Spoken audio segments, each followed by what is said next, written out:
ورحمة الله وبركاته أصحابتنا قالقة كسو دوادا channel كان عافمادك iyo quruxda channel maanta waxaan ka hadli doonaa waxtarka caafimaadka ee laga helo baamiyaha. Marka hore baamiyaha wuxuu ka mid yahay qudaarta aasaasiga u ah in bini'aadamka ay ka helaan faytamiino badan balse dad badan aanan aqoon qiimaha uu leeyahay baamiyaha.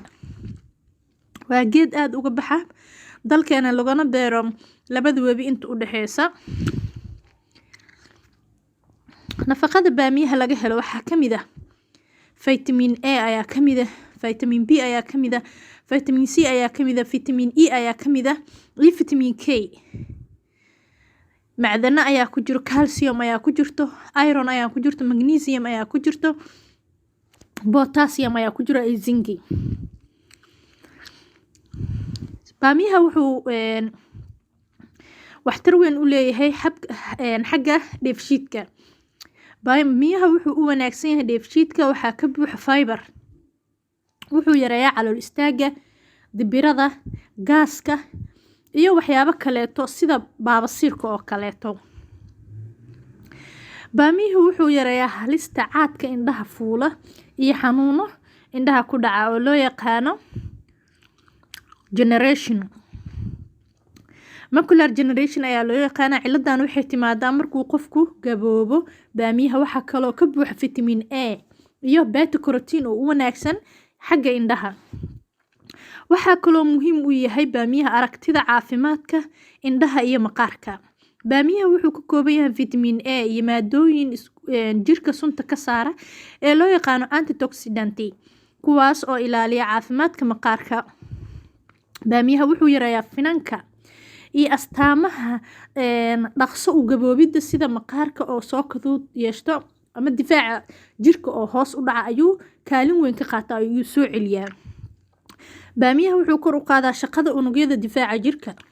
maasha Allah. waxaa ku badan vitamin C-ga.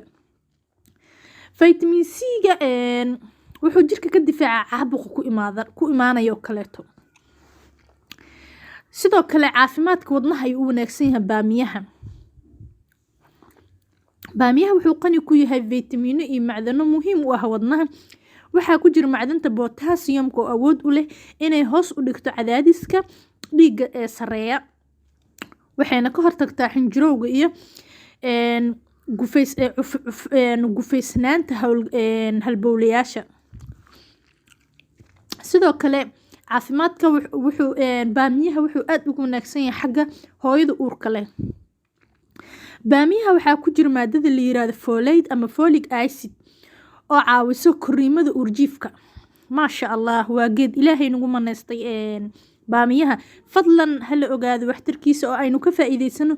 meel kasta ayuu yaalaa. sidoo kale maadadan waxay hooyada uurka leh ka difaacdaa dildilaaca maqaarka xilliga ay xaamilada tahay. maasha Allah. inta badan waxaa aragnaa yacni hooyooyin ama gabdho la dhiban jeexjeexa ku imaada caloosha xilliga uurka. marka qofti badsata baamiyaha dildilaacaas ayuu ka hortagayaa. maasha Allah. waa faytamiino, waa jir qurxis, jirka ayuu ku qurxinayaa.